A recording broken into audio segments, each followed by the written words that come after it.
We begin with a terrifying video, where we hear a group of young people screaming in astonishment and surprise at seeing a glow that chases them relentlessly, something that is not clearly identified.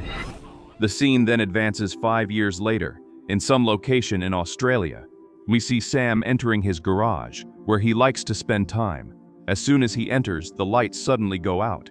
He searches for something to fix and restore the power, but suddenly a shadow passes behind him. Then the pool balls are struck, and the radio turns on by itself. This leaves the man nervous and alert to his surroundings, hearing louder noises of things being knocked over and broken. Appearing to know what is pursuing him, he grabs his gun and tries to leave, but the exit door is locked. He then becomes desperate to get out, but cannot. Suddenly, a shadow with feminine similarities appears behind him, calling his name. She then attacks him, suffocating him against the wall, and using her dark and influential power, this being forces him to attempt to take his own life with the gun. Fortunately, the gun is unloaded, and Sam does not die. However, the lights are shattered this time, and it becomes clear that something bad is happening to him. Days later, we meet a group of American friends who are sightseeing in Australia. They are Amelia, her brother Toby, and another young woman named Maya. The group is looking for a new tourist route, as they are likely lost and do not know where to go next. They search the map for their next destination. Amelia, however, is worried about her camera, which is recording everything. Noticing her friend's concern, Maya lets the wind take her map. However, this leads her to meet George, who picks the map up for her. Later, she and her friends meet another friend named Oscar. The group decides to have fun and play in the sand at the beach and takes the opportunity to get to know each other better. Hours pass, and the group remains on the beach, sharing stories about their lives and also telling scary tales they know around a bonfire. Amelia shares her fictional horror story, but this does not make the others shiver. It only makes them laugh. The group asks if the new friends have anything to tell, and Oscar jokes about the boring stories from the Americans. Amelia confronts him playfully and asks him to tell something interesting. Then Oscar tells his story, claiming that as far as he knows, it's a true tale. He says that the story is about a man and his family. When they were crossing the intersection at Lemon Tree Passage, something terrible happened. The father looked around and saw no vehicles in the distance, so he decided to cross the intersection. Suddenly, there was an impact, and the family died. It was a group of young people in a bus. Upon realizing what they had done, they left in a hurry, fleeing from potential penalties. After this, people began to believe that this father haunts that intersection, because every time a vehicle passes by there with young people, something described as shining chases them for miles down the road. The group of American youngsters is shocked, but then laughs again at Oscar's jokes. Amelia asks if Oscar has ever seen it, and he claims that he has. He says he can take them to the place, which is half an hour from where they are. They take the road surrounded by a forest area, oblivious to the unknown danger. Oscar asks George to turn left and accelerate the car as much as he can, since at a certain speed, they will see what they are looking for. The group looks back, waiting for the appearance of what they believe to be the ghost of the man. Soon, it doesn't take long for this to really happen. Part of the group gets excited with the sight, but something unexpected occurs. Maya cannot see it. Instead, she starts feeling unwell and bleeds from her nose. Suddenly, what seems to be the ghost disappears and urges the young people to return to observe again. However, noticing that Maya is not feeling well, George returns home, which coincidentally is the same place where we saw the attack against Sam. While the friends are in the living room watching TV, Maya walks down the hallway of the house and hears someone calling her. She tenses up and decides to look inside a room, but there is Sam, with a serious expression. George appears and makes the introductions, which are of no interest to Sam. Minutes later, he is in the bathroom shaving, when through the mirror, we notice blood on the wall behind him. As Sam goes to take a shower, something invisible moves the razor. Then a shadow appears behind Sam and strikes him with the blade on his neck. Unfortunately, the man falls to the floor and bleeds until he passes out. But it was all just a vision, and he returns to consciousness, only wet from the water. This shows that he is tormented by visions, and the previous attack was just his mind hallucinating. The scene shifts to later in the early morning, and in the girls' room, Maya hears a feminine voice calling her again. Thinking it is Amelia, She responds, but when she looks at her friend, she sees that she is sleeping. She does not notice when the mirror's reflection shows someone getting out of bed, so she goes back to sleep. Nightmares take over her subconscious, and she wakes up in the morning to find Amelia, who finds her hiding in the closet, startled by what she dreamed. Minutes later, the group is in the kitchen snacking before heading out on new adventures. They decided to do something never done before, return to the place where they saw the vision and record the moment. Oscar stays on the way communicating via radio, while the friends speed up the car. As they pass him, the ghost appears right next to Oscar, but he cannot see it. Then he decides to go into the forest to see if he can get a better look. Suddenly, the group sees the light go out, and their friend no longer responds on the radio. Fortunately, it is just a prank, and Oscar returns to speak with the group, claiming he will meet them soon. Back at Sam's house, he is startled again, this time by hands that emerge from inside the refrigerator. He looks to the side and sees a message written in blood, saying that either he finds his brother or someone else will. Terrified, he prepares and sets out in search of George. Meanwhile, on the road, the group is stopped waiting for their friend. Seeing Maya conversing with George inside the car, Amelia and her brother decide to step away to give the couple privacy. As they step away, they do not notice a silhouette dragging a body by the roadside. The new couple listens to music inside the vehicle and gets even closer. Then they kiss. Sensing a strange smell, George pulls away, telling Maya that the tobacco will ruin her health. Suddenly, she begins to choke and pulls out part of a lit cigarette that is stuck in her throat, something that terrifies them. George tries to calm young Maya, who soon begins to feel cold and turns on the heater.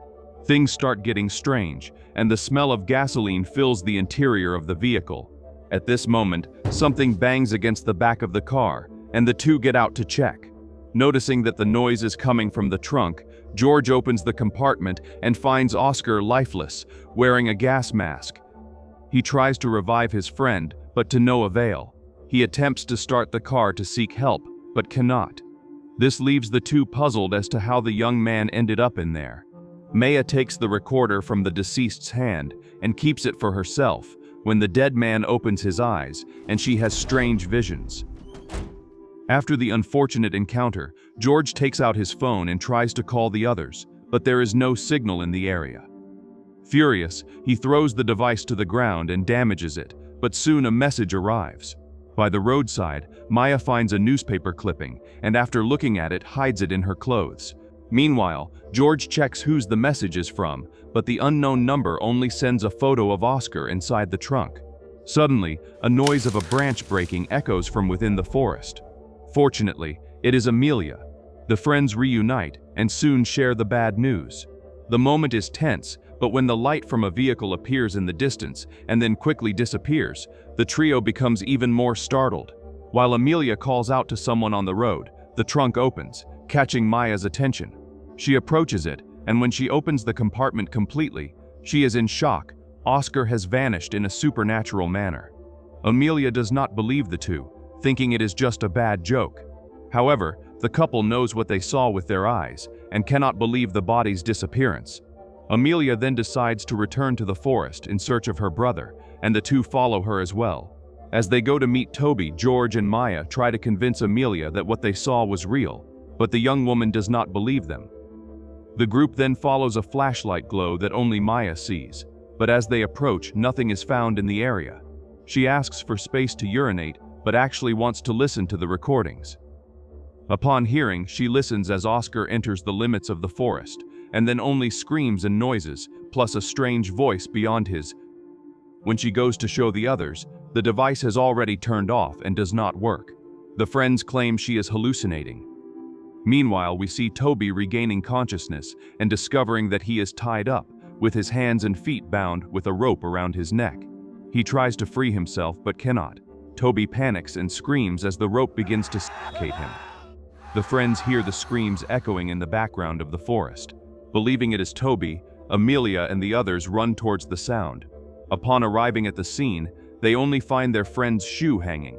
When Maya pulls the shoe, she inadvertently triggers a trap that releases a piece of wood tied to the rope around Toby's neck, completing the young man's strangulation. Amelia sees something behind a tree and laments when she comes across her dead brother. Maya again sees as if the dead body is alive and is startled by the strange visions. Terrified, she observes on the ground twigs that form the word run. Suddenly, a piercing female scream echoes nearby, and the three run away in fear. After running for a bit, the trio stops and looks around. Meanwhile, on a trail in the forest, Sam approaches the area, searching for his brother, when the car suddenly turns off by itself and stops working. He gets out of the vehicle and enters the forest. Back with the group of young people, they have lit a bonfire and are reflective, trying to understand what is happening. Maya then takes the newspaper clipping and examines the news. It reports a tragedy that killed a 19-year-old girl, and it all happened on the same day in that area they feared. Amelia questions the reality told by Oscar, but George says she is just tired and needs to rest. Maya observes the confused scene and understands that the story is not really as Oscar told. A few minutes later, while George and Amelia are sleeping, Maya begins to hear strange sounds again, like whispers and even flocks of birds flying, startling her. Suddenly, a fireball appears a little ahead, like a new bonfire. Curious, Maya slowly approaches the strange fire. At this moment, she has an illusion of a group of young people attacking another young woman. She screams and wakes up her friends, who believe she is sleepwalking. Maya sees in this hallucination a pale and injured young woman standing before her. The girl turns and walks into the darkness of the forest. Maya then follows her and drops the lantern. In another location, Sam continues searching for his brother, but is haunted by strange sounds and flashes of lights from lanterns that turn on and off in different locations. Frightened, he draws his gun and threatens whoever is tormenting him. Suddenly, several light points turn on at the same time and soon disappear. Not understanding the situation, Sam breaks into a cold sweat. Suddenly, from the darkness, a clear silhouette emerges and knocks the man down, leaving him paralyzed. Then it begins to rain heavily, and a voice echoes, telling Sam that a woman will kill his brother. He panics, but again, it was just a very realistic illusion, that's what it seems. He gets up and runs desperately through the forest. Back with the group, they find Maya and see her standing on a small wooden dock about to jump into the lake. The two run towards her, but cannot prevent her from plunging into the water. Amelia tries to detach the buoy, while George jumps in to save his friend. Amelia is having difficulties, and at this moment, Sam emerges from the forest and grabs the young woman. He forcefully pulls her deeper into the forest and back to his car. Back at the lake, George surfaces without bringing anyone to the surface. He laments, knowing that given the time she spent underwater, Maya might already be dead. Near the vehicle, Sam ties Amelia to a tree with ropes and wants to know why they are there. Clearly, Sam has gone through confusing situations and sees Amelia as an enemy. He draws his gun and asks where his brother is, but the panicked young woman does not inform him. Meanwhile, at the bottom of the lake, we see Maya apparently lifeless. Soon we are shown memories of a not-so-distant past. The young woman Maya saw in her hallucinations went through a cruel moment in the forest, with some boys harassing her in a hostile and brutal manner. After the wrongdoing, the woman was killed, and her body was thrown into the lake, sinking into forgetfulness. Back in reality, George finally reaches her body and brings her back to the surface, and surprisingly Maya regains consciousness, not understanding how she ended up there. When they leave the dock, they do not see their friend Amelia anymore, which worries them. Meanwhile, Sam searches for his brother in the darkness of the forest, but cannot find him, as George coincidentally arrives in his vehicle together with Maya. There, further ahead, they find their friend trapped. In an attempt to free her, Maya goes to the car to look for a blade to cut the ropes, but upon entering, she encounters a terrifying creature with a deformed face, seen in the rearview mirror. Paranormally, the being seizes the young woman's arm and forces Maya to take the handbrake and unlock the vehicle. Maya loses consciousness and seconds later sees the terrifying scene of her friend crushed by the car. Unfortunately, there is nothing more to be done. In the distance, Sam hears cries of agony and quickly runs to the vehicle. When he arrives at the scene, he finds no one anymore. A few minutes later, we see Maya's face with inhuman expressions, looking at George. At this moment, it is revealed that she is possessed by something dark. The spirit of the deceased young woman has taken over for her revenge. It is not shown how, but we see that she has dominated George and tied him up with ropes, confronting him about his sins. It is revealed that her brother Sam is involved with the evil done against the young woman. Thus, her spirit came to haunt them, especially targeting Sam, the oldest of them. George asks about his friend, and she states that he will soon find out, as he will undergo the same fate. Maya, dominated by the vengeful spirit, shows the boy who she is, referring to the young girl who was reported as missing. Before the worst happens, Sam arrives at the scene and points his gun at Maya. However, the vengeful spirit speaks of Sam's sin, leaving George unable to believe that his brother committed such wickedness. Sam pleads for the evil to leave his brother, or else he will kill the body that is being controlled. However, the spirit confronts him, stating that he must be faster than a point of light to reach him. Maya's body approaches Sam, who confesses his past mistake. The evil then gives him a choice. He or his brother will meet his end there. Knowing this is all his fault, the man knows what he has to do to put an end to it. Before Maya kills George with the blade, Sam attempts to take his own life, and at that moment, their bodies, along with Maya's, fall to the ground. Then, once again, Maya wakes up from the trance, not knowing where she is. She sees what has happened and goes to help George, who is still scared of her. Even so, he comforts her, stating that it was not her who decreed the end of her brother. A few minutes later, morning arrives, and the two are on the road returning home, not quite understanding what really happened on that night of terror. They get into the car, and surprisingly, the vehicle starts. As they depart, the bright point on the road resurfaces, showing that the young woman's spirit's revenge has not yet ended.